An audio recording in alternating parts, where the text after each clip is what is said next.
Topic हम लोग start करेंगे tangent and normal. Tangents and normal.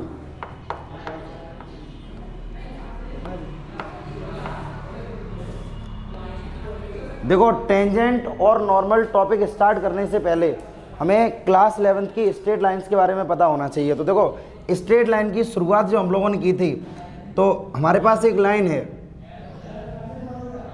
कुछ बेसिक है, पहले लाइंस के बारे में समझ लो, क्योंकि इसका हम लोग यूज़ करने वाले हैं टेंजेंट और नॉर्मल में। जैसे हमारे पास लाइन है ए भी एक लाइन है जिसके ए के कोऑर्डिनेट हैं x1, y1 और b के कोऑर्डिनेट हैं x2, y2। ठीक है। तो स्टार्टिंग जब हम लोगों ने लाइन की जब की थी क्लास 11th में, तो एक वर्ड आया था स्लोप। स्लोप हम कैलकुलेट करेंगे। तो स्लोप जो होता है, स्लोप जो हम कैलकुलेट करते हैं किसी भी लाइन का, जैसे अगर हम इस लाइन का स्लोप कैलकुलेट करें तो हम x से ही तो कैलकुलेट करते हैं। तो ये जो थीटा है ये इसका स्लोप है।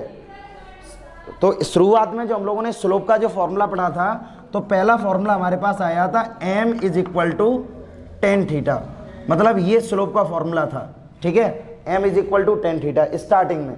लेकिन फिर उसके बाद जब हमें लाइन गिवन होती है, उसके कोऑर्डिनेट गिवन है, तो हम लोगों ने स्लोप का एक फॉर्मूला पढ़ा था m = y2 - y1 / x2 - x1। ये स्लोप का फॉर्मूला है जब हमें दो कोऑर्डिनेट गिवन है। ठीक है, इनिशियली ये हमारे पास स्लोप का फॉर्मूला है। अब क्वेश्चन ये आता था जब स्लोप हम लोगों ने कैलकुलेट कर लिया। ठीक है, अब इक्वेशंस ऑफ लाइन की बात करें। इक्वेशंस ऑफ लाइन, तो देखो यहां से पहली जो हमारे पास जो इक्वेशन है, तो पहली इक्वेशन हम लोगों ने पढ़ी थी इंटरसेप्ट फॉर्म। लाइन की एक फॉर्म हम लोगों ने पढ़ी थी इंटरसेप्ट फॉर्म। तो पहली फॉर्म है हमारे पास इंटरसेप्ट फॉर्म, ध्यान रखना इनका हम लोग यूज करेंगे। ठीक है, इंटरसेप्ट फॉर्म हमारे पास क्या थी, x/a + y/b = 1। x के नीचे x का इंटरसेप्ट होता है और y के नीचे y का इंटरसेप्ट होता है। जैसे हमारे पास ये वाली लाइन है, जैसे इसको अगर हम रिप्रेजेंट करें तो ये हमने देखो लाइन ड्रॉ कर ली। तो ये वाली तुम्हारे पास है x एक्सिस और ये वाली तुम्हारे पास y एक्सिस है। तो ये वाला डिस्टेंस हो जाएगा a और ये वाला डिस्टेंस हो जाएगा तुम्हारा b। ये तुम्हारा x का इंटरसेप्ट हो गया और ये तुम्हारा y का इंटरसेप्ट हो गया। तो पहली हम लोगों ने फॉर्म पढ़ी थी इंटरसेप्ट फॉर्म। अब दूसरी आती है हमारे पास स्लोप ठीक है, स्लोप पॉइंट फॉर्म। तो स्लोप पॉइंट फॉर्म कौन सी है, अब इसमें तुम्हारे पास कोऑर्डिनेट भी गिवन होंगे सभी। मतलब जैसे ये वाली लाइन मान लो, ये वाली एक लाइन हमें गिवन है, इसके कोऑर्डिनेट भी हमें गिवन है। अब तुमसे क्या पूछा गया कि तुम्हें इसकी मतलब लाइन की इक्वेशन और बतानी है। तो हमने पहले तो यहाँ पर स्लोप निकाल लिया। तो हमारे पास एक डायरेक्टली इक्वेशन आती थी y - y1 = m। ठीक है, देखना यहाँ पर = m x - x1, जिसमें y1 और x1 ये दोनों वो पॉइंट होते थे जिससे लाइन पास होती थी। क्लास 11 का टॉपिक है अभी। जैसे हमारे पास y1 और x1 पॉइंट हैं, जैसे मान लो दोनों पॉइंट तुम्हारे पास गिवन कर दिए जाए, ये दोनों पॉइंट तुम्हें दे दिए। अब तुमसे ये बोला जाए कि तुम लाइन की इक्वेशन निकालो, तो इन दोनों पॉइंट का यूज करके हम स्लोप पहले कैलकुलेट कर लेंगे। फिर स्लोप जैसे ही मतलब कैलकुलेट करेंगे, उसके बाद जब इसकी इक्वेशन कैलकुलेट करेंगे, तो तुम इसमें चाहे ए वाला पॉइंट यूज करो चाहे बी वाला पॉइंट यूज करो। अगर हम ए वाला पॉइंट यूज करें तो x1 y1 पुट कर देंगे यहाँ पर, और अगर हम बी वाला पॉइंट यूज करें तो x1 y1 तब भी हम पुट कर देंगे यहाँ पर। ठीक है, कुल मिला के ये दोनों तुम्हारे वेरिएबल होते हैं y और x, और x1 और y1 तुम्हारे पास पॉइंट होते हैं जो लाइन पर लाई करते हैं। एक तो तुम्हारे पास ये इक्वेशन है। ठीक है, एक ये इक्वेशन है, और दूसरी एक इक्वेशन आती है तुम्हारे पास slope intercept form. Slope intercept form, इनका हम यूज करने वाले हैं स्लोप इंटरसेप्ट फॉर्म। मतलब अब इसमें इंटरसेप्ट भी आएगा, स्लोप भी आएगा। तो हम लोगों ने डायरेक्टली इक्वेशन पढ़ी थी y = mx + c। तो y = m हमारे यहाँ पर स्लोप है, और x और y ये दोनों तुम्हारे वेरिएबल पॉइंट हैं। और c क्या है तुम्हारा, c तुम्हारा है इंटरसेप्ट ऑन y एक्सिस। ये वाला जो c वाला पॉइंट है, ये तुम्हारा केवल किसका इंटरसेप्ट होगा, c का। ठीक है, तो इसका भी हम लोग यूज़ करेंगे। अभी सिर्फ समझ लो केवल जो हम लोगों ने इनिशियली जो क्लास 11th में किन किन फॉर्मूले के बारे में ज़्यादा बात की थी, तो ओवरऑल हम क्योंकि टेंजेंट और नॉर्मल की इक्वेशन के बारे में बात करेंगे, तो तुम्हें ये इक्वेशंस तो पता ही होनी चाहिए। अब इसमें ये वाली इक्वेशन जो आती है, देखना यहाँ पर एक केस तुम यहाँ से और बना सकते हो। जैसे यहाँ पर मैंने बोला स्लोप पॉइंट फॉर्म, तुम्हारे पास पॉइंट है y1 और x1। अब जैसे केस ये आता है, इफ द पॉइंट या if the line passes through the origin, जो लाइन है वो किससे पास हो रही है, तुम्हारी ऑरिजिन से पास हो रही है। अब अगर ऑरिजिन से अगर पास होगी तो इसका मतलब x1 इज इक्वल टू 0 और y1 इज इक्वल टू 0, क्योंकि अभी ये दोनों पॉइंट तुम्हारे 0 0 हो गए। तो जैसे ही यहाँ पर पुट करोगे तो y is equal to mx, ये चीज़ समझ पा रहे हो सभी, y is equal to mx, ये तुम्हारी लाइन की इक्वेशन है। और ये लाइन की इक्वेशन कब है, जब तुम्हारे दोनों पॉइंट या लाइन तुम्हारी किससे पास हो रही है, ऑरिजिन से। केस समझना केवल, अगर लाइन तुम्हारी ऑरिजिन से पास होगी तो लाइन की इक्वेशन हो जाएगी y is equal to mx।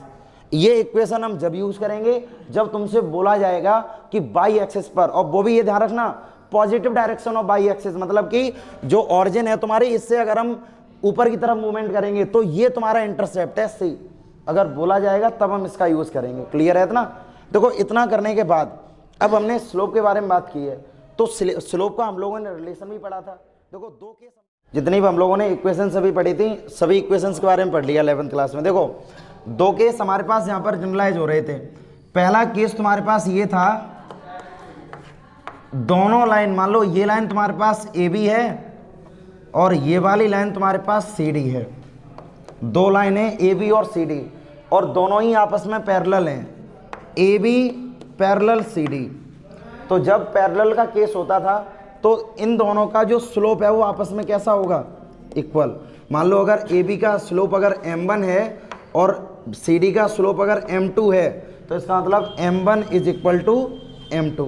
एक तो रिलेशन हम लोगों ने ये पढ़ा था, अगर दोनों लाइंस आपस में कैसे हैं, पैरेलल हैं, ठीक है, both lines are parallel, both lines are parallel. अब दूसरा केस है तुम्हारे पास, case second, both lines are perpendicular to each other, perpendicular to each other।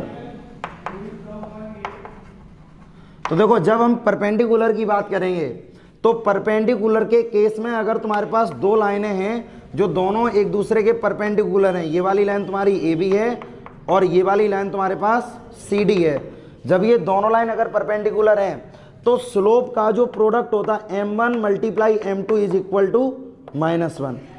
इतना हम लोगों ने क्लास 11th में पढ़ा था, ठीक है। जो शुरुआत वाला जो स्लोप का रिलेशन है m is equal to tan theta, देखो m is equal to tan theta, इसका हम लोग यूज कैसे करने वाले हैं, m इक्वल अगर tan थीटा है तो पहला केस है कि अगर लाइन x एक्सिस के पैरेलल हो, line parallel to the x axis, देखो यहां से सभी लाइन, ठीक है, parallel to the x axis, अगर x एक्सिस के पैरेलल है तो मुझे एक बात बताओ, अगर लाइन x एक्सिस के अगर पैरेलल होगी, अगर इसके पैरेलल होगी, ठीक है, तो स्लोप के बारे में अगर हम बात करेंगे तो स्लोप कैसा हो जाएगा, 0। स्लोप तो 0 हो गया। अब जब पैरेलल टू x एक्सिस है तो स्लोप अगर 0 है तो इसका मतलब यहां से तुम लिख दोगे थीटा की वैल्यू 0 आ गई, तो tan 0 की वैल्यू क्या होती है, 0। तो m इक्वल टू क्या हो गया तुम्हारे पास, 0। tan 0 पर तो 0 ही मिलता मुझे, tan 0 0 हो गया। अब दूसरा केस है तुम्हारे पास, अगर जो लाइन है, ठीक है, line parallel to y axis, ये समझ लो, इनका हम यूज करेंगे। अब अगर ये वाली जो लाइन है वो y एक्सिस के अगर पैरेलल है, पैरेलल टू y एक्सिस, इसके बाद टेंजेंट और नॉर्मल की इक्वेशंस के बारे में भी बात करेंगे और उसमें इसका यूज है। ये दोनों केस भी हम उसमें पढ़ने वाले हैं, ठीक है। जब हमने बात की है कि अगर ये x एक्सिस के पैरेलल है तब भी स्लोप 0 है। अब हमने बोला y एक्सिस के पैरेलल है, तो y एक्सिस के पैरेलल का मतलब क्या है, y एक्सिस के पैरेलल का मतलब है स्लोप के थीटा कितने डिग्री हो गया, 90 डिग्री हो गया, क्योंकि हम x एक्सिस के अलॉन्ग से मेजर करेंगे तो 90 डिग्री हो गया। तो मतलब m is equal to tan 90, और tan 90 का मतलब क्या है, नॉट डिफाइंड वाला केस होता। तो इस वाले केस में भी स्लोप हम किसके इक्वल मानेंगे, 0 के इक्वल। ठीक है। इन चीज़ों को पहले समझ लो सभी। इसमें भी m बराबर 0 हो गया, इसमें भी m। ये चीज़ तो तुम्हें पता होगी कि जो इन्फिनिटी होता है वो किसके इक्वल होता है, 1/0, यानी 1/0 इन्फिनिटी के इक्वल होता है। लेकिन अगर 1/∞ अगर हम कर दें तो ये किसके इक्वल होगा, 0 के इक्वल। ठीक है, इन चीज़ों के बारे में तुम्हें पता होना चाहिए। तो तुम्हारे पास लाइन के बारे में केस ये था कि अगर स्लोप की बात करें parallel to the X axis तब भी स्लोप 0 होगा, पैरेलल टू वाई एक्सिस तब भी स्लोप तुम्हारा 0 होगा। अब स्लोप टेंजेंट और नॉर्मल में स्लोप को हम dy/dx से रिप्रेजेंट करेंगे, ध्यान रखना। स्लोप को हम dy/dx से रिप्रेजेंट करेंगे जब ये एक्स एक्सिस के पैरेलल होगा, ध्यान रखना, parallel to the X axis तो dy/dx, parallel to the Y axis तो यहाँ हो जाएगा dx/dy। इन चीज़ों पर केवल ध्यान रखना। dx/dy कब होगा, जब पैरेलल टू वाई एक्सिस, और पैरेलल टू एक्स एक्सिस की अगर हम बात करेंगे तो dy/dx। अभी सिर्फ समझ लो, मतलब कि dy/dx जब हम डेरिवेटिव की बात करेंगे, किसी भी इक्वेशन का जो डेरिवेटिव होता है वो टेंजेंट में स्लोप का वर्क करेगा। ठीक है, तो तुम्हें सिर्फ अभी शुरुआत मैंने सिर्फ इसलिए बता दी कि अगर कोई भी लाइन एक्स एक्सिस के पैरेलल है तब भी स्लोप 0 होगा, और वाई एक्सिस के पैरेलल है तब भी स्लोप वहां पर 0 होगा। ठीक है, ये नोट करो। अब यहां पर हम बात करेंगे टेंजेंट। पहले समझ लो टेंजेंट्स के बारे में हम बात करें। टेंजेंट, तो टेंजेंट हम लोगों ने सर्किल में भी पढ़ा था। सर्किल वाले केस में अगर सर्किल को जो लाइन टच करके जाती है, केवल सर्किल को टच करती है, वही तो टेंजेंट होती है। तो ये तुम्हारी टेंजेंट है, मतलब इसको तुम बोल सकते हो टेंजेंट, ये टेंजेंट है। ठीक है, अब जैसे देखो यहाँ पर क्वेश्चन कैसे आने वाले, जैसे हमारे पास एक कोऑर्डिनेट प्लेन दे दिया गया, इसमें कोई एक कर्व है, जैसे मान लो ये कर्व है।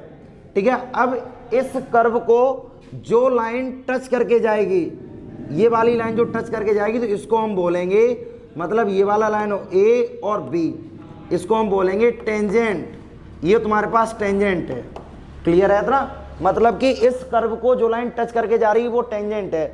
और इस टेंजेंट पर भी जो एक ऐसी लाइन आए जो 90 डिग्री का एंगल शो करे, तो इसको हम लोग क्या बोलते हैं, नॉर्मल। ये चीज समझ रहे हो सभी।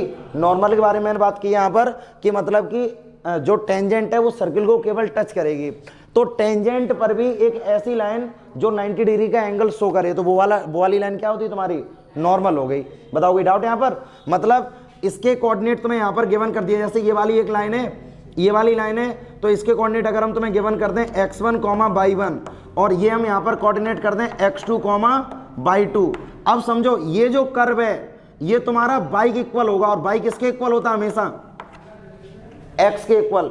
यहाँ पर एक ऐसा पॉइंट होगा जो कि मतलब कि x पर भी लाई करेगा और y पर भी लाई करेगा, यानी x0, y0।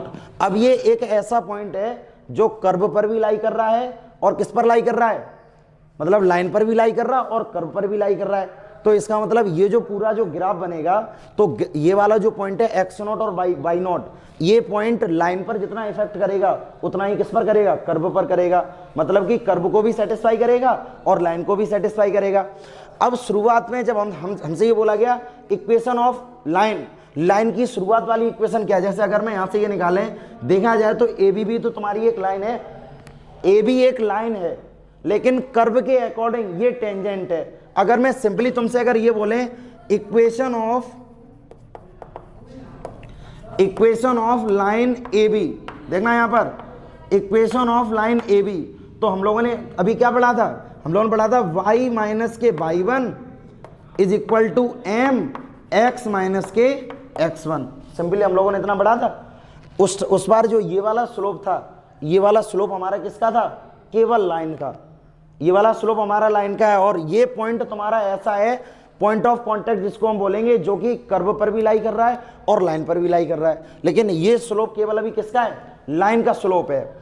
तो जब ये लाइन का स्लोप है तब तो ये सिंपली इक्वेशन ऑफ लाइन है, ए बी है। लेकिन जब हम बात करने वाले हैं इक्वेशन ऑफ टेंजेंट, समझना यहां पर, अब जब यहां पर हम बात करेंगे इक्वेशन ऑफ टेंजेंट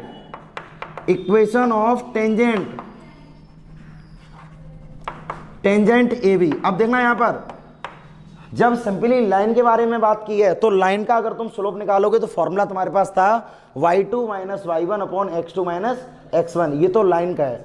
लेकिन जब हमने टेंजेंट वर्ड यूज कर दिया तो इसका मतलब है अब जो रिलेशन आएगा वो y2 और y1, x2 और x1, इनसे अब कोई मतलब नहीं है। मतलब टेंजेंट का मतलब ये है, अब तुम्हें मतलब रखना पड़ेगा पॉइंट ऑफ कांटेक्ट। मतलब ये वाला जो पॉइंट है तुम्हारा, इसको हम क्या बोलते हैं, पॉइंट ऑफ कांटेक्ट।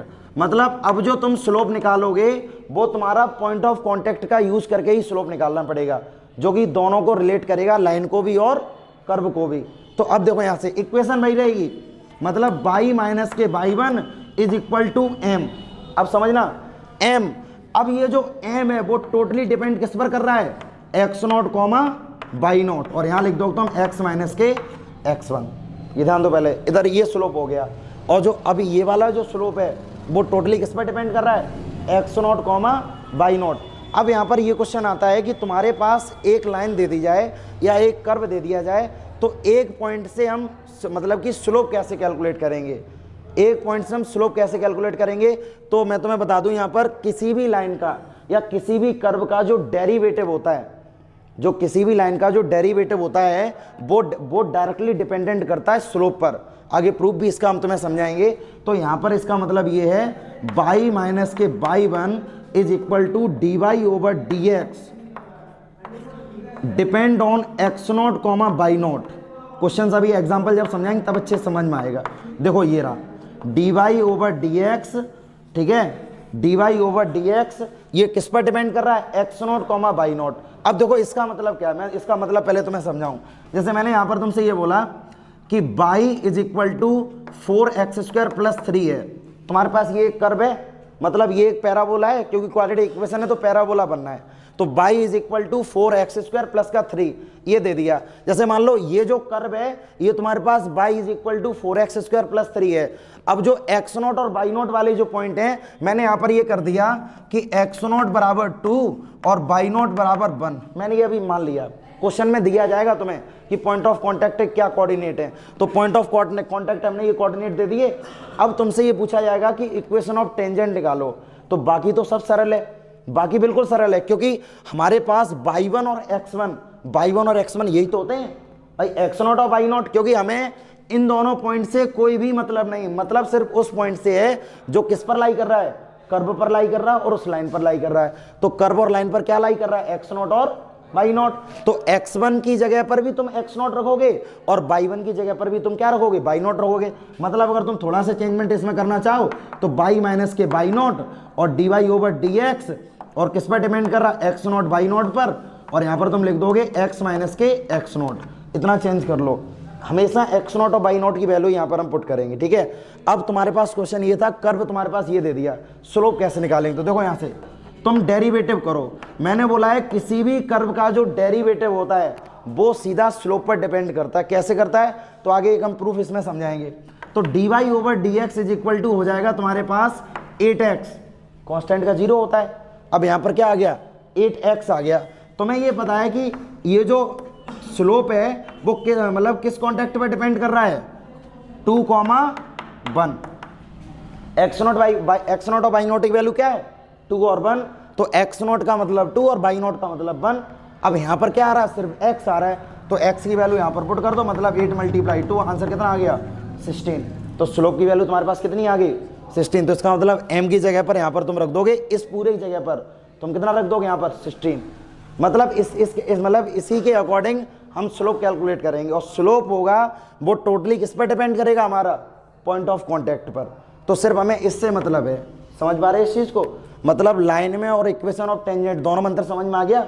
जब हम लाइन के बारे में बात करेंगे तो स्लोप हम इन दोनों पॉइंट से ही कैलकुलेट कर लेंगे, और जब हम टेंजेंट के बारे में बात करेंगे तो स्लोप हम कैलकुलेट करेंगे पॉइंट ऑफ कॉन्टैक्ट से। कैसे हम कैलकुलेट करेंगे, तो मैंने उसके लिए तुम्हें बता दिया कि किसी भी कर्व का जो पहला डेरिवेटिव होता है वो डायरेक्टली किस पर डिपेंड करता है, स्लोप पर, और पॉइंट ऑफ कॉन्टैक्ट के हमें हमेशा कोऑर्डिनेट दिए जाएंगे, ठीक है। अगर नहीं दिए जाएंगे तो कोई ना कोई रिलेशन होगा, नोट करो इसको। देखो अभी हम लोगों ने इक्वेशन ऑफ टेंजेंट के बारे में पढ़ा था, ठीक है, इक्वेशन ऑफ टेंजेंट। अब हमारे पास आएगी इक्वेशन ऑफ नॉर्मल। दोनों में रिलेशन समझ लेना और डिफरेंस समझ लेना केवल। इक्वेशन ऑफ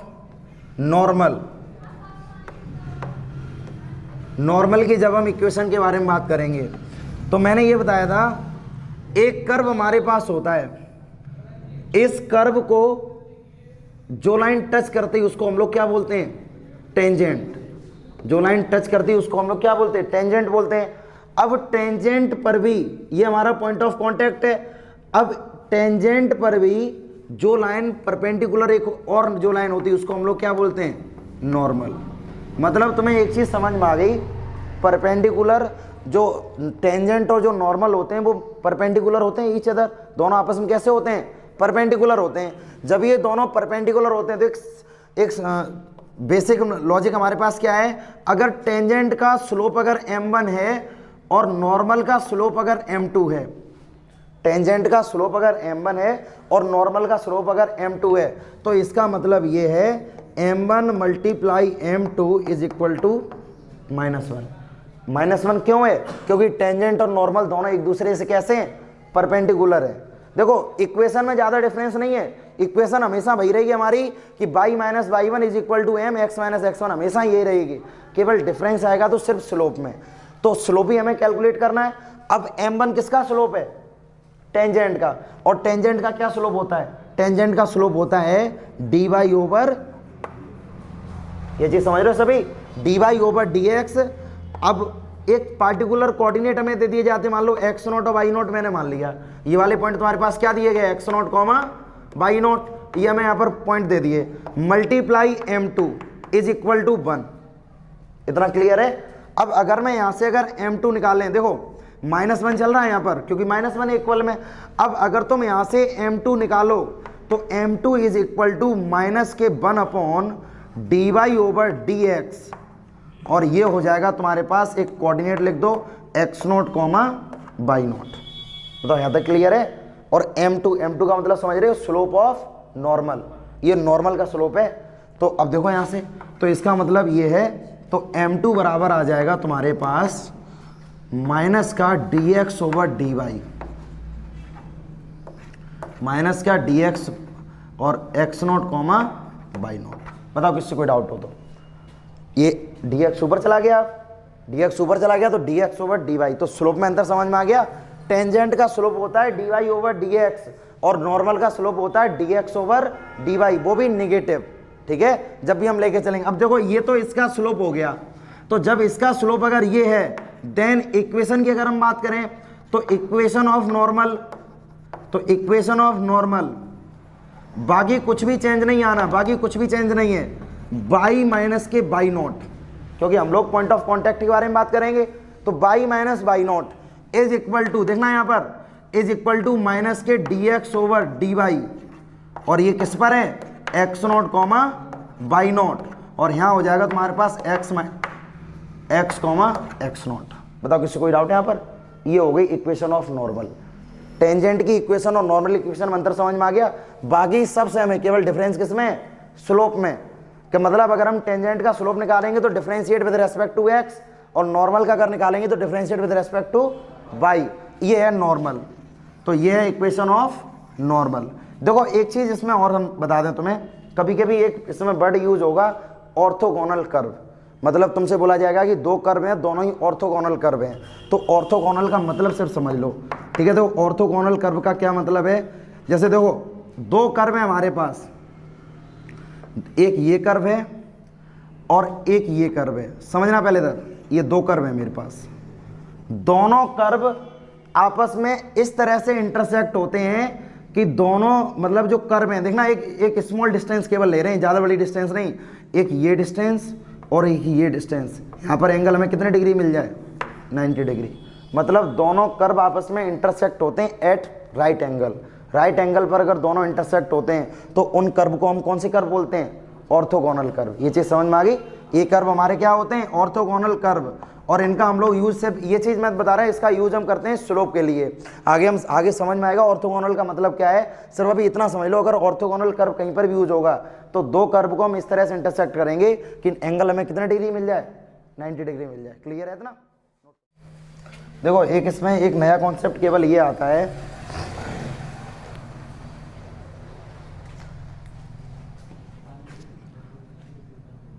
ये हमारे पास एक कोऑर्डिनेट प्लेन दिया गया। ठीक है, ध्यान देना सभी, ये हमारे पास एक कोऑर्डिनेट प्लेन दे दिया गया है। दो लाइनें इंटरसेक्ट होती हैं आपस में, एक ये लाइन है, ये वाली लाइन मान लो ए और बी, और ये वाली लाइन है तुम्हारे पास सी, और ये वाली लाइन है डी तुम्हारे पास। ठीक है, तुमसे क्वेश्चन में ये पूछा जाएगा कि तुम्हें यहाँ से ये वाला एंगल कैलकुलेट करना है। पहले समझना, सभी एंगल को कैलकुलेट करना है। जब एंगल को जब हम कैलकुलेट करेंगे, हम स्लोप अगर निकालें, पहले समझना, अगर हम स्लोप निकालें, मान लो ये वाला स्लोप थीटा है, ये एंगल थीटा है, हम लोग positive direction of x axis निकालते हैं स्लोप हमेशा, तो ये मान लो थीटा है, और ये अगर तुमने मान लिया फाई, ये अगर तुमने मान लिया फाई, तो इसका मतलब ये वाला एंगल जो होगा तुम्हारा, ये वाला एंगल समझना, ये वाला एंगल तुम्हारा हो जाएगा 180 माइनस फाई। यही तो होता है भाई, अगर स्ट्रेट लाइन पर सम ऑफ एंगल्स 180 होता है, अगर ये वाला एंगल फाई है। अब हमने ये क्यों मेजर किया है, क्योंकि हमें ये पता है positive direction of x axis हम स्लोप लेके चलते हैं, तो ये तुम्हारे पास फाई है, तो इधर वाला हो जाएगा 180 माइनस फाई, ये 180 माइनस फाई हो गया।